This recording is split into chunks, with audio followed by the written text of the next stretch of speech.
오늘 우리에게 주시는 하나님 말씀은 마가복음 13장 28절로 37절 말씀입니다. 무화과 나무의 비유를 배우라. 그 가지가 연하여지고 잎사귀를 내면 여름이 가까운 줄 아나니, 이와 같이 너희가 이런 일이 일어나는 것을 보거든 인자가 가까이 곧 문 앞에 이른 줄 알라. 내가 진실로 너희에게 말하노니 이 세대가 지나가기 전에 이 일이 다 일어나리라. 천지는 없어지겠으나 내 말은 없어지지 아니하리라. 그러나 그날과 그때는 아무도 모르나니 하늘에 있는 천사들도 아들도 모르고 아버지만 아시느니라. 주의하라, 깨어있으라. 그때가 언제인지 알지 못함이라. 가령 사람이 집을 떠나 타국으로 갈 때에 그 종들에게 고난을 주어 각각 사물을 맡기며 문지기에게 깨어있으라 명함과 같으니, 그러므로 깨어있으라.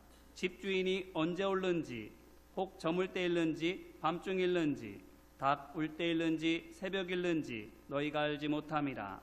그가 호련히 와서 너희가 자는 것을 보지 않도록 하라. 깨어있으라. 내가 너희에게 하는 이 말은 모든 사람에게 하는 말이니라 하시니라. 아멘. 오늘 본문은 마지막 때에 일어날 일을 어떻게 준비해야 할지에 대해 말씀하시는 예수님의 말씀입니다. 예수님께서는 3년 동안 주로 갈릴리 지역에서 복음을 전하시고 예수님의 능력으로 병들고 귀신 들린 사람들을 고쳐주신 뒤에 십자가에서 모든 사람의 죄를 대속하실 희생제물의 사명을 성취하시기 위하여 예루살렘으로 들어가셨습니다. 그리고 먼저 마가복음 11장 15절로 17절에 있는 것처럼 성전에 들어가셔서 성전 안에서 장사하는 사람들의 상을 둘러 엎으셨습니다. 하지만 이 소식을 듣고 성전을 담당하고 있는 대제사장들과 서기관들이 어떻게 합니까? 11장 18절 말씀을 보니 그들이 자신들의 잘못을 뉘우치고 성전을 성전답게 하는 대신 예수님을 죽일 방법을 찾기 시작합니다. 고마워해야 하는데 마땅히 자신들이 해야 할 일을 대신해 주신 것에 대하여 미안함과 고마운 마음을 가져야 함에도 불구하고 오히려 적반하장으로 예수님을 향하여 비수를 꽂으려고 하는 것입니다. 어떻게 하고 있습니까? 그 다음으로부터 나오는 말씀들을 보게 되면 11장 27절과 33절, 그리고 12장 13절로 17절, 그리고 그 뒤로 12장 18절로 27절에서 두루 볼 수 있는 바와 같이 무슨 이유를 들어서라도 트집을 잡아서 고소하려고 하는 것입니다. 그래서 어떻게 해서든지 간에 예수님에게 죄를 뒤집어 씌워서 처단하려고 하는 것이지요. 이렇게 백성들의 지도자들이 바뀌기는커녕 오히려 더 완악하게 되자 예수님께서 어떻게 하십니까? 13장 2절 말씀을 보니 예수님께서 성전에 대하여 돌 하나도 돌 위에 남지 않고 다 무너뜨려지리라고 말씀하십니다. 이 말씀이 무슨 뜻입니까? 하나님의 집인 성전이 강도의 소굴에서 기도의 집으로 바뀌어지지 않으면 결국 완전히 파괴된다라는 것입니다. 이것이 단지 건물에 대한 말씀일 뿐입니까? 아닙니다. 고린도전서 3장 16절에서 사도 바울이 너희가 하나님의 성전인 것과 하나님의 성령이 너희 안에 계시는 것을 알지 못하느냐라고 말한 바와 같이 구원받고 성령을 선물로 받은 우리 자신에 대한 말씀이기도 합니다. 그렇다면 성전인 우리가 강도의 소굴인 채로 남아있으면 어떻게 됩니까? 이어지는 고린도전서 3장 17절 말씀입니다. 누구든지 하나님의 성전을 더럽히면 하나님이 그 사람을 멸하시리라. 하나님의 성전은 거룩하니 너희도 그러하니라. 아멘. 어떻게 된다라는 것입니까? 완전히 파괴된다라는 것입니다. 예루살렘 성전을 향하여 말씀하신 것처럼 우리 역시 그와 같은 운명을 거스를 수가 없다라는 것이지요. 그러니 이렇게 되지 않으려면 우리가 어떻게 돼야 하는 것입니까? 깨끗해져야 합니다. 그러면 어떻게 해야 깨끗해질 수 있습니까? 예수님께서 성전에서 하신 것처럼 우리 몸과 마음에서 하던 모든 장사를 치워버려야 합니다. 우리 마음에서 내게 있는 것은 내가 내 마음대로 할 수 있는 내 소유물이라고 하는 욕심을 제하여 버리고, 또한 속여서라도 더 큰 이익을 얻으려는 계산이 없어져야만 하는 것입니다. 왜 그렇습니까? 우리에게 있는 것은 모두 하나님께서 하나님의 일을 하라고 맡겨주신 하나님의 소유물이기 때문입니다. 뿐만 아니라 이를 위하여 우리는 언제나 정직하고 의로워야 하기 때문입니다. 곧 이물질이 없는 깨끗한 수도관처럼 우리 역시 은혜의 통로로서 하나님께 받은 만큼 진실하게 다 흘려보내야만 하는 것입니다. 그런데 무엇으로 이렇게 할 수 있습니까? 우리가 어떻게 이물질이 끼지 않은, 곧 욕심과 계산이 없는 거룩한 은혜의 통로가 될 수 있습니까? 기도밖에 없습니다. 기도로 하나님의 뜻을 깨닫고, 또한 기도로 성령의 도우심을 받아서 우리 안에 있는 죄를 씻어낼 수밖에 없는 것입니다. 그렇기 때문에 기도의 집이 되는 것 외에는 우리의 몸과 마음이 정결하고 의롭게 될 수 있는 방법이 없습니다. 이것밖에는 멸망과 형벌을 피할 길이 없는 것입니다. 이제 이 말씀으로 우리 자신을 돌아보기를 간절히 바랍니다. 우리는 어떻습니까?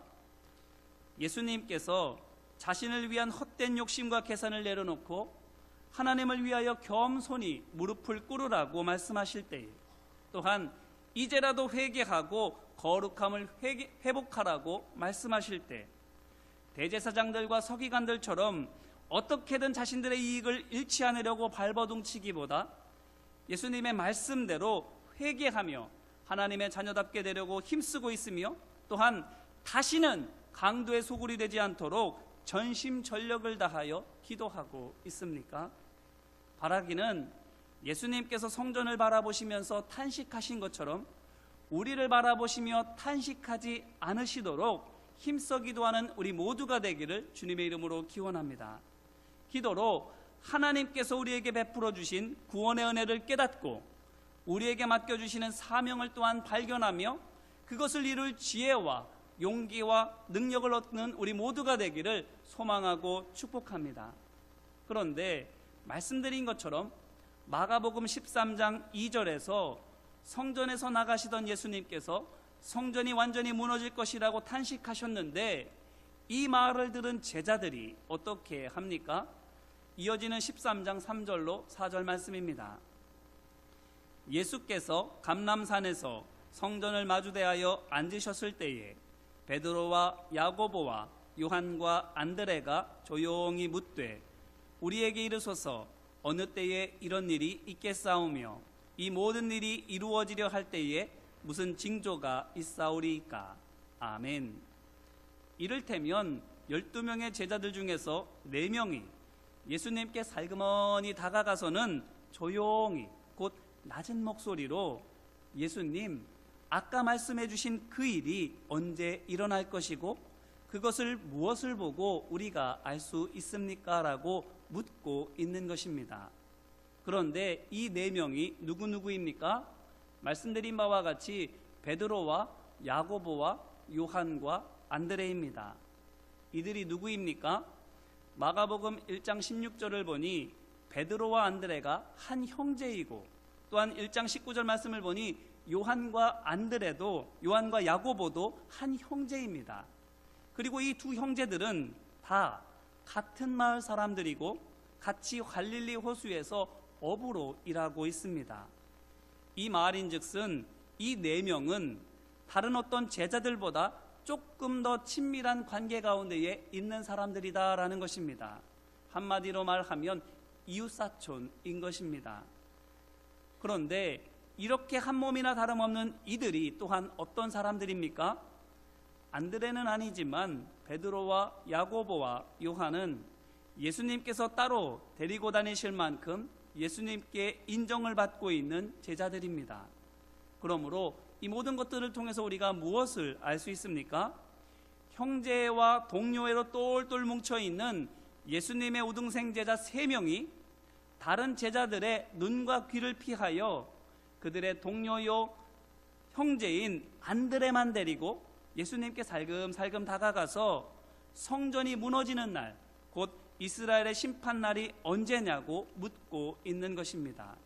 간단히 말해서 그들끼리만 마지막 때에 대한 비밀을 공유하려고 하는 것입니다.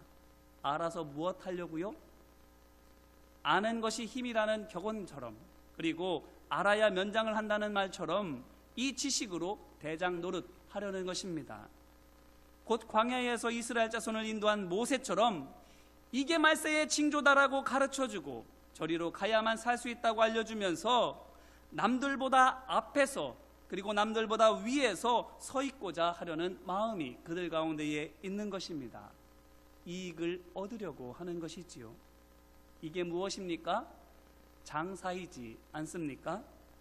계시를 미천 삼아서 자신들의 유익을 얻으려는 것이지 않습니까? 누구만? 이웃사촌끼리만. 자, 이것이 무엇을 의미합니까? 이들은 예수님께서 왜 성전에서 그와 같이 난리를 치셨는지를 전혀 이해하지 못했다라는 것입니다. 그들 자신이 성전에서 장사하는 강도인 것을 깨닫고 있지 못하는 것입니다. 그러면 이들의 머릿속에는 누가 강도입니까? 성전에서 장사하는 상인들이고, 또한 그들이 그렇게 할 수 있도록 성전을 돈 받고 임대해 준 대제사장들과 서기관들입니다. 곧 성전을 더럽히는 사람들만 죄인이고 마음을 더럽히고 있는 그들 자신은 죄인이 아닌 것으로 알고 있는 것입니다. 그러니 이들이 어떻게 하겠습니까? 대제사장들과 서기관들 그리고 상인들에 대하여서는 저런 나쁜 놈들이라고 손가락질하면서 그들 자신을 향하여서는 그들 자신의 죄에 대해서는 아무것도 아닌 것처럼 무시하고 있지 않겠습니까? 그러므로 누구든 다른 사람을 향해서 죄인이라고 정죄하는 사람은 어떤 사람인 것입니까? 그 마음속에 죄가 있는 사람입니다. 이것에 대해서 예수님께서 뭐라고 말씀하셨습니까? 누가복음 6장 41절로 42절입니다.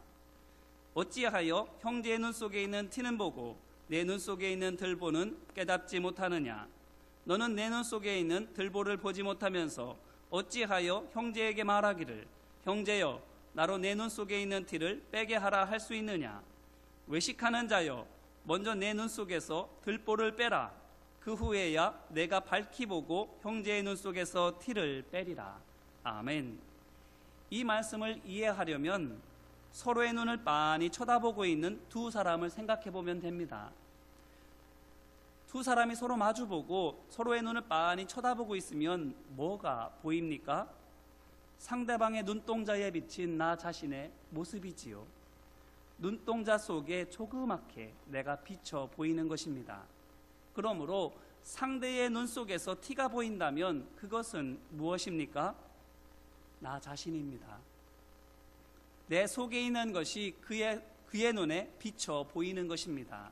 그러니 그에게서 미움이 보이면 그것이 무엇입니까? 내게 있는 미움입니다. 반대로 사랑이 보인다면 그것은 또한 무엇입니까? 내 안에 있는 사랑입니다. 그렇다면 내가 보는 것이 다른 것이 아니라 나 자신의 모습이라면 내가 다른 사람들을 향하여 판단하고 정죄하는 바로 그것이 누구의 것입니까? 내 것입니다.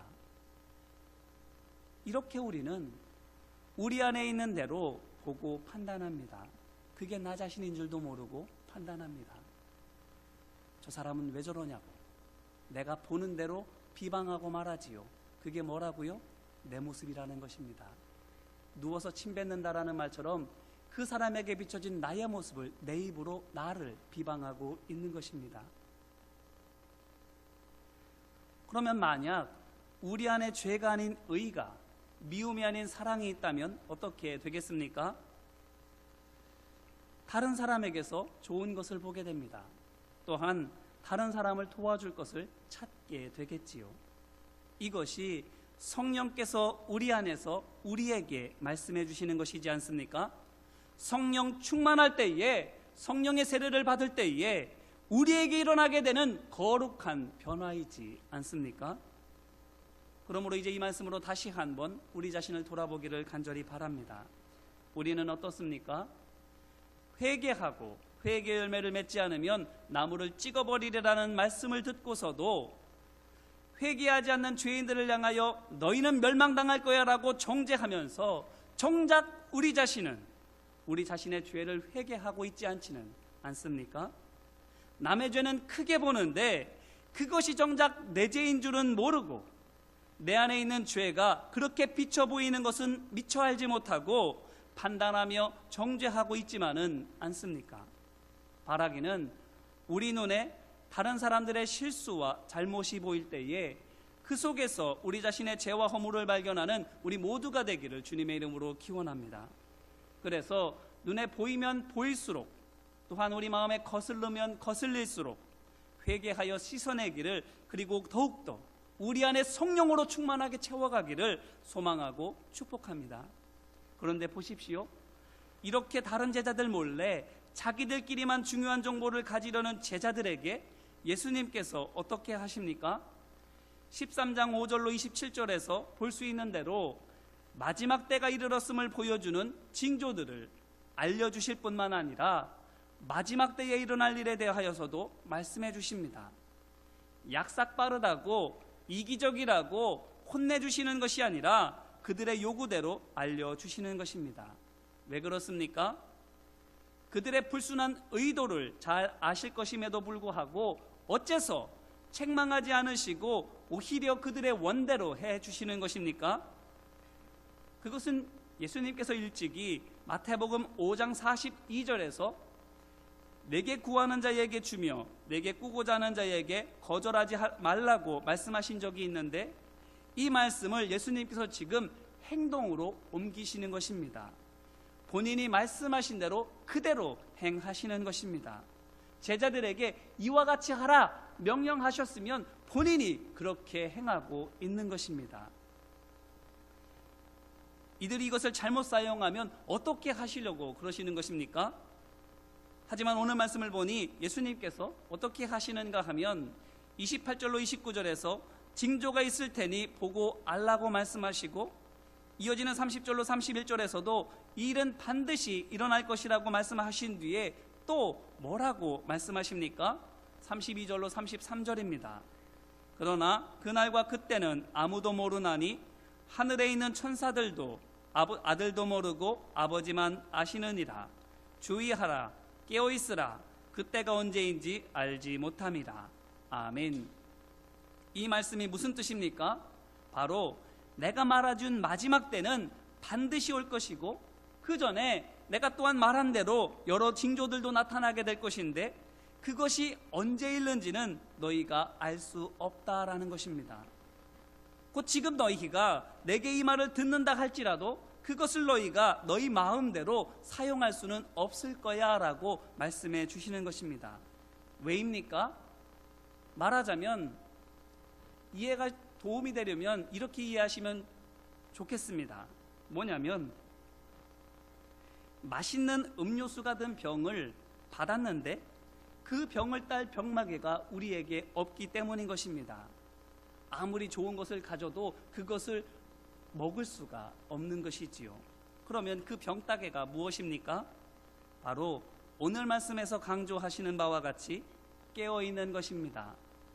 곧 깨어있지 않으면, 영의 눈을 뜨지 않으면, 육의 눈으로 자연을 보면서 무화과 나뭇가지가 연하여지고 잎사귀가 나면 여름이 가까워지고 있음을 알고 여름을 준비할 수 있는 것과는 정반대로 세상 일 가운데에서 하나님의 뜻과 계획을 볼래야 볼 수가 없는 것입니다.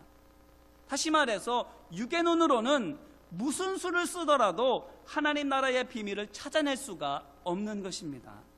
그러므로 자기 눈 속에 들보가 있는 줄도 모르고 있는 이 제자들은 그들이 여전히 완전히 무너질 수밖에 없는 강도의 소굴로 남아있는 이상 예수님께서 아무리 좋은 정보를 알려주신다 할지라도, 이해할 수 있도록 쉽게 풀어 설명해 주신다 할지라도 그들에게 있어서는 무용지물인 것입니다. 봐도 알 수 없고 들어도 깨닫지 못하고 막상 닥쳐도 제대로 감당할 수가 없게 되는 것입니다. 그러니 예수님께서는 걱정할 것 없이 얼마든지 다 알려주실 수가 있는 것이지요.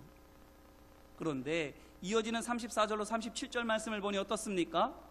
예수님께서 제자들에게 깨어있을 수 있는 방법에 대해서 말씀해 주고 있습니다.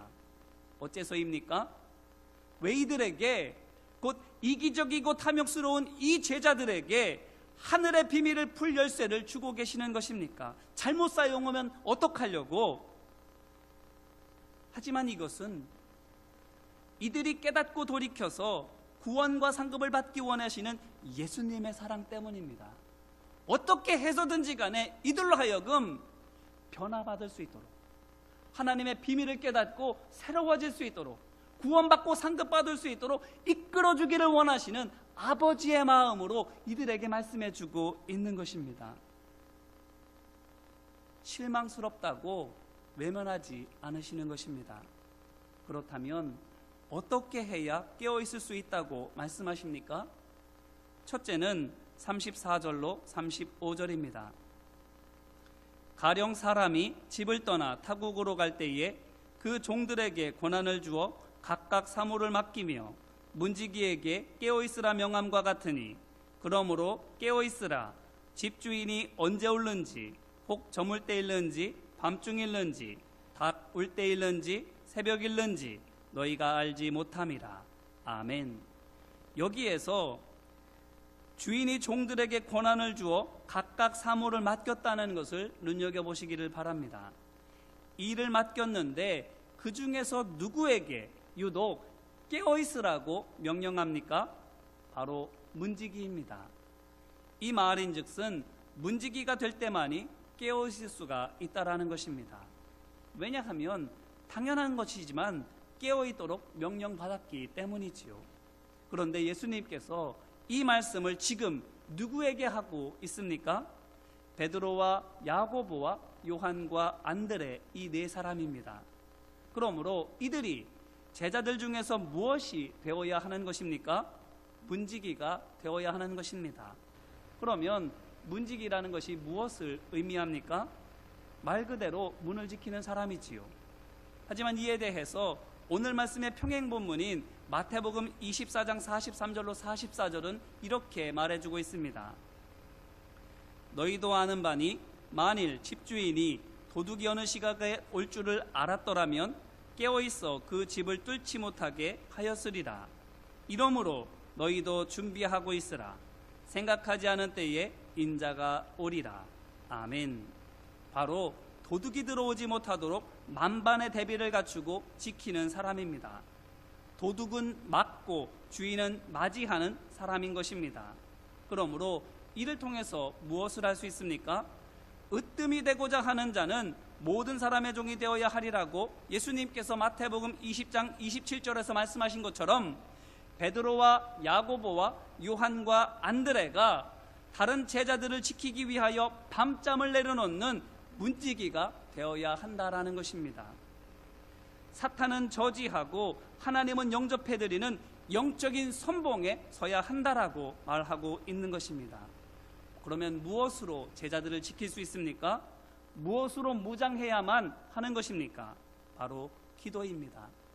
기도로 성령의 충만함을 입어 성령의 지혜와 능력으로 제자들을, 동료들을 지켜주어야만 하는 것입니다.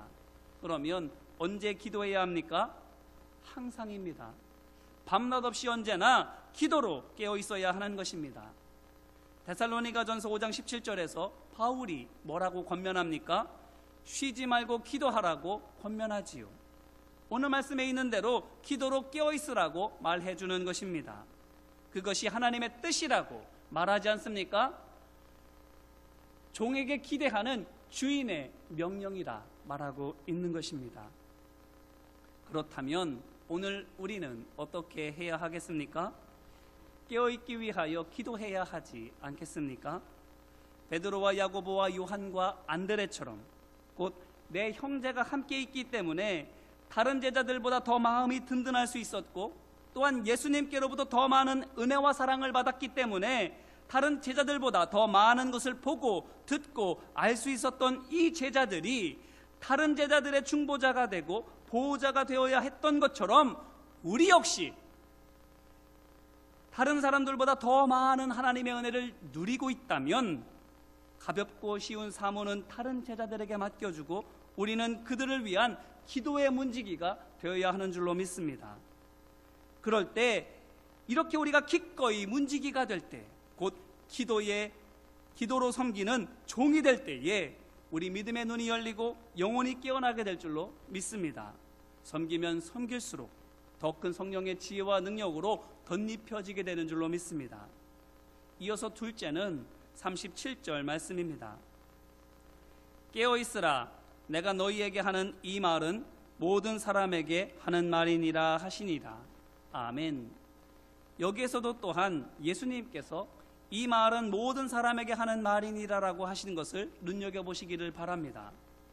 이 말씀을 지금 누구에게 하고 있다고요? 베드로와 야고보와 요한과 안드레입니다. 자, 그런데 이 말을 누구도 또한 알고 있어야 한다라고 말씀하십니까? 모든 사람이 다 알고 있어야 한다라고 말하시지요. 그러므로 이 말씀이 이들로 하여금 무엇을 하라는 말씀입니까? 바로 이들이 들은 말씀을 모든 사람에게 전하라 하는 말씀입니다. 이것이 무슨 의미입니까? 예수님께서 욕심과 계산으로 말미암아 하나님의 집을 더럽히던 그들에게 복음을 전해주신 것처럼 너희도 죄로 자신을 더럽히고 있는 사람들에게 구원의 복음을 증거하라는 것입니다. 곧 예수님께서 그들을 섬기신 것처럼 그들도 사람들을 섬겨야 한다라는 것입니다.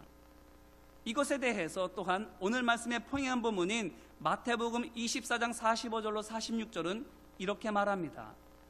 충성되고 지혜로운 종이 되어 주인에게 그 집 사람들을 맡아 때를 따라 양식을 나눠줄 자가 누구냐?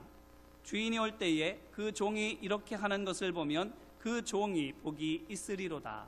아멘. 무슨 말씀입니까? 돌보도록 맡겨주신 사람들에게 때맞춰 양식을 나누어 줘야 한다라는 것입니다. 내가 받아먹은 생명의 양식을 다른 사람들에게도 나누어 주어야 하는 것입니다. 그러므로 우리는 무엇이 되어야 하는 것입니까? 믿음의 형제자매들을 먹이고 살리기 위하여 내 생각과 내 말에는 입을 닫아버리고 오직 하나님 말씀에만 입을 여는 복음의 종이 되어야 한다라는 것입니다. 무엇으로 살릴 수 있습니까? 말씀입니다. 생명이신 예수님입니다. 생명의 근원 되신 우리의 구원주 되신 예수님만이 길이요 진리요 생명이신 것입니다. 그렇다면 모든 사람에게 이 말씀을 전해야 한다면 오늘 우리는 어떻게 해야 하겠습니까? 혹시라도 우리들 가운데에 말씀이 없어서 영적인 허기와 갈증을 느끼는 사람이 있는지를 보기 위하여 다녀야 하지 않겠습니까? 그렇게 열심히 다니다가 혹시라도 찾으면 그들에게 생명의 떡과 생명의 물을 나누어 주어야 하지 않겠습니까? 한 사람이라도 때를 놓쳐서 죽는 일이 없도록 힘써야 하지 않겠습니까? 그러므로 바라기는 영혼을 돌보고 살리는 구원사역에 최선을 다하는, 그래서 정신을 바짝 차리는 우리 모두가 되기를 주님의 이름으로 기원합니다. 하나님의 말씀을 전해야 할 의무가 우리에게 맡겨져 있는 것입니다. 이렇게 하나님의 말씀을 전하면 어떻게 된다라고요? 깨어나게 되는 거예요. 내가 하나님의 말씀을 이해할 수 없어도, 내 생각으로는 감정으로는 동의할 수 없어도 하나님께서 주시는 말씀이기에 아멘으로 화답하고 그 말씀을 전파하면, 그 말씀이 전해지는 그때에 그 사람이 듣고 살아나는 역사가 나타나게 될 것이요, 그 말을 전하는 내게도 이 말씀이 생명이 되어서 나를 살아나게 하는 것입니다. 그렇기 때문에 깨어나기 위하여 우리는 하나님의 말씀을 전해야 하는 것입니다. 이제 이 말씀으로 다시 한번 우리 자신을 돌아보기를 간절히 바랍니다. 우리는 어떻습니까? 오늘은 예수님께서 오심을 기다리는 대강절 첫 번째 주일입니다. 주인을 기다리는 종된 우리는 어떻게 해야 하는 것입니까? 오늘 말씀에서 강조한 바와 같이 깨어 있어야 할 줄로 믿습니다. 그런데 보십시오. 오늘 이전까지 25주 동안 우리는 어떤 주간을 보냈습니까? 성령 강림절 주간을 보냈지요. 25주 동안 우리는 성령 강림절 주간을 함께 보냈습니다. 그런데 성령 강림절이 지나고 나서 바로 대강절, 주인을 기다리는 절기가 우리에게 찾아온 것이지요. 자, 이것이 우리에게 무엇을 말해주는 것일까요? 열처녀의 비유를 생각해 보시기를 바랍니다. 달란트 받은 종의 비유를 생각해 보시기를 바랍니다. 누가 주인을 맞이할 수 있고 누가 주인의 칭찬을 받을 수 있습니까? 준비한 사람입니다. 성령으로 충만하게 된 사람, 기름을 가진 사람이, 불이 켜져 있는 사람만이 주인을, 신랑을 맞이하며 칭찬하며 함께 하나님의 뜻을 이루어갈 수 있게 되는 것입니다. 이를 위하여 우리에게 25주 동안 성령 강림절 주간을 주신 것이지요. 생각해 보십시오. 1년이 52주인데 거의 반에 달하는 25주가 성령 강림절 주간이라고 하는 것이 우리에게 무엇을 말해주는 것입니까? 그만큼 하나님께서는 우리가 성령 받기를 원하신다라는 것이지 않습니까? 또 다른 한편으로는 그만큼 성령 받는 것이 우리에게는 힘든 일이라는 것이지 않습니까? 그러니 한 주, 두 주로 되는 것이 아니라 25주, 1년의 반을 걸쳐서라도 우리로 하여금 해보라고, 실패하고 실패해도 다시 해보고 다시 해서는 성령의 충만함을 끝내 이루라고, 그런 자만이, 성령 충만하고 깨어있는 자만이 주님의 오심을 기다리는 자만이 맞이할 수가 있다라는 것.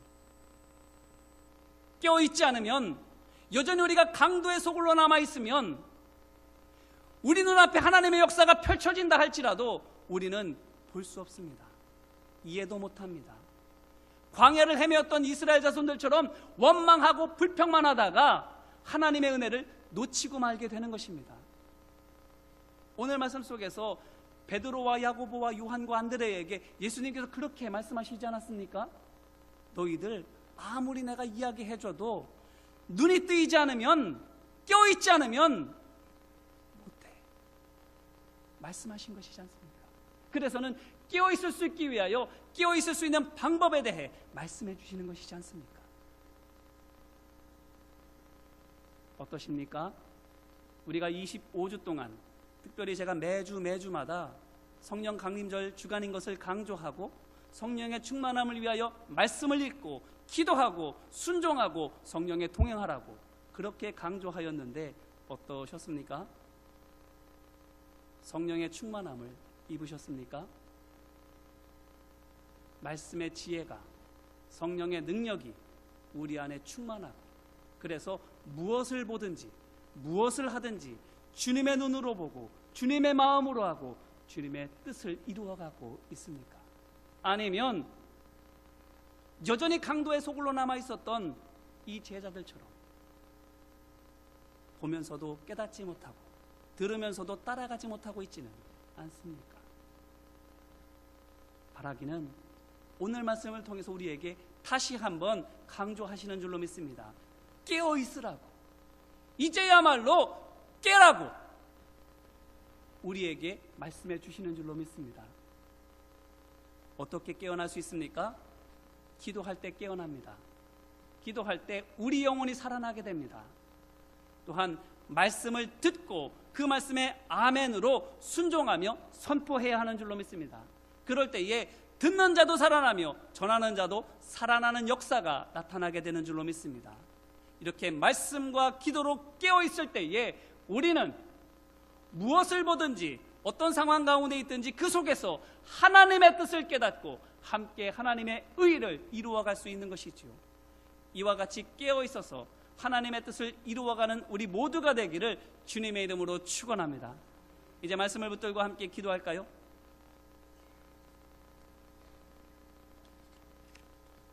먼저는 이 시간 회개하며 기도하기를 원합니다. 가만히 생각해 보시기를 바랍니다. 이곳은 만민이 기도하는 집이라 일컬음을 받으리라고 하지 아니하였느냐? 그러나 너희는 이곳을 강도의 소굴로 만들었도다. 예수님께서 성전을 향해서 하신 말씀입니다. 지금 우리 앞에서도 예수님께서 이 말씀을 하시는데 어떻습니까? 강도의 소굴인가요? 아니면 기도하는 집인가요? 무엇을 보든지 기도하며 하나님의 뜻을 구하고 어떤 상황 가운데에서도 기도로 성령의 인도하심을 바라며 무엇을 하든지 간에 성령의 지혜와 능력을 힘입어 감당하도록 기도하며 하나님을 의지하고 있습니까? 아니면 계산하고 욕심부리고 장사하고 있습니까? 우리 시간 함께 기도할 때에 장사하고 있었다면, 깨어있지 못했다면 주님 용서하여 달라. 이 시간 회개하며 함께 기도하겠습니다. 은혜와 사랑 많으신 아버지 하나님, 주님께서는 성전을 기도하는 집이라 말씀하셨습니다. 하나님을 주인으로 모시는 곳이라 말씀하셨습니다. 하나님 앞에 무릎 꿇는 곳이요, 하나님 앞에 하나님의 일들을 감당하는 곳이요, 사랑으로 서로를 섬기는 곳이라 말씀하여 주셨습니다. 말씀이 주인 되는 곳이라, 하나님이 왕 되시는 곳이라 말씀하여 주셨습니다. 하지만 그럼에도 불구하고 하나님을 왕으로 모시지 못하고 말씀이 내 삶의 주인 되지 못하고 내가 주인 되어 살아가고 있지는 않습니까? 내게 주신 은사와 능력을 내 유익과 만족을 위하여 팔아버리고 있지는 않습니까? 아버지 하나님, 만약 그렇다고 한다면 불쌍히 여겨 주옵소서. 우리의 무지함을, 우리의 죄와 허물을, 우리의 완악함과 교만함을 불쌍히 여겨 주옵소서. 깨어나도록 인도하여 주시고 다시금 살아나도록 아버지 하나님 다시금 은혜와 사랑을 베풀어 주시옵소서. 또한 이 시간 간구하며 기도할 때에 주님 믿음의 눈이 열려지게 하옵소서. 믿음의 귀가 또한 열려지게 하옵소서. 또한 복음 증거하는 입술이 열려지게 하옵소서.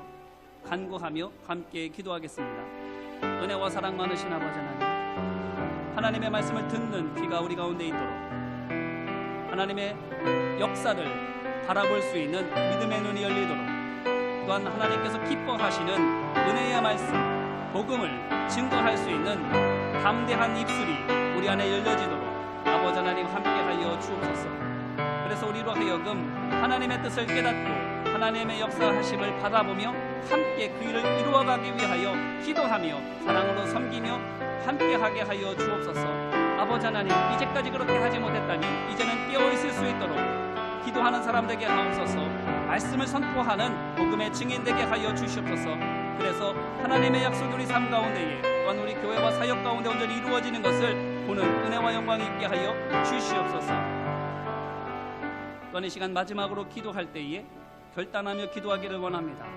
주님, 제가 이제는 장사꾼이 되지 않겠습니다. 착하고 충성스러운 종이 되겠습니다. 기도로 섬기는 종이 되고 말씀의 종이 되겠습니다. 깨어 있겠습니다. 그래서 함께하는 믿음의 형제자매들을, 우리의 믿음의 가정들을, 교회를, 세상을 변화시키고 살리고 구원하는 구원사역에 동참하는 종이 되겠습니다라고 이 시간 함께 결단하며 기도하겠습니다.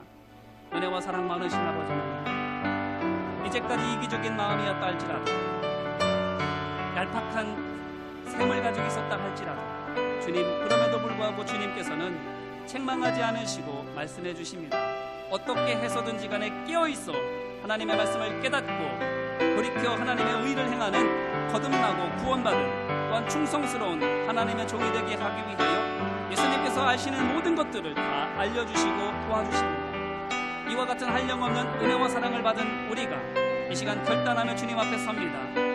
이기심을 내려놓고, 비겁함을 내려놓고, 조급함을 내려놓고 하나님의 종이 돼서 섬기겠노라고 이 시간 결단합니다. 어떠한 환경 가운데에서 기도의 자단을 멈추지 않는 하나님의 종이 되겠노라고 결단합니다. 어떤 일 가운데에서도 하나님의 말씀을 선포하는 일을 그치지 않는 복음의 증인이 되겠다고 결단합니다. 어떤 상황 가운데에도 깨어있는 하나님의 종이 되겠노라고 이 시간 결단하오니 기도 가운데 깨어지게 하여 주시옵시고 말씀 속에서 살아나는 역사가 우리 가운데 있게 하여 주옵소서. 하나님의 은혜를 함께 이루어갈 수 있도록 주님 역사하여 주시옵시고 은혜의 열매를 풍성하게 내려 주시옵소서. 은혜와 사랑 많으신 아버지 하나님 감사합니다. 성령 강림절 주간을 지나 이와 같이 주님의 오심을 기다리는 대강절을 맞아 우리로 하여금 깨어 있을 수 있도록 다시금 말씀으로 우리 자신을 겸비케 하여 주심에 감사드립니다. 졸고 있었다면, 심지어 자고 있었다면 이제는 기도함으로 또한 말씀을 전하고 선포함으로 깨어나는 우리 모두가 될 수 있도록 도와주옵소서.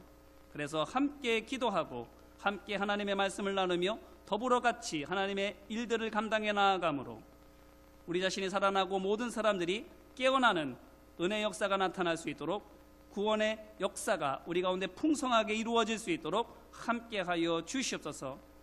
늘 기다리시는 주님 감사합니다. 그 기다리심 가운데에 우리가 오래 참음으로 살아날 수 있습니다.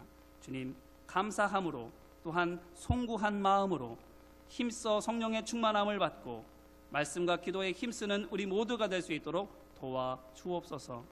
돌보시고 인도하심을 믿고 간절히 구하며 은혜와 사랑 많으신 예수님 이름으로 기도합니다. 아멘.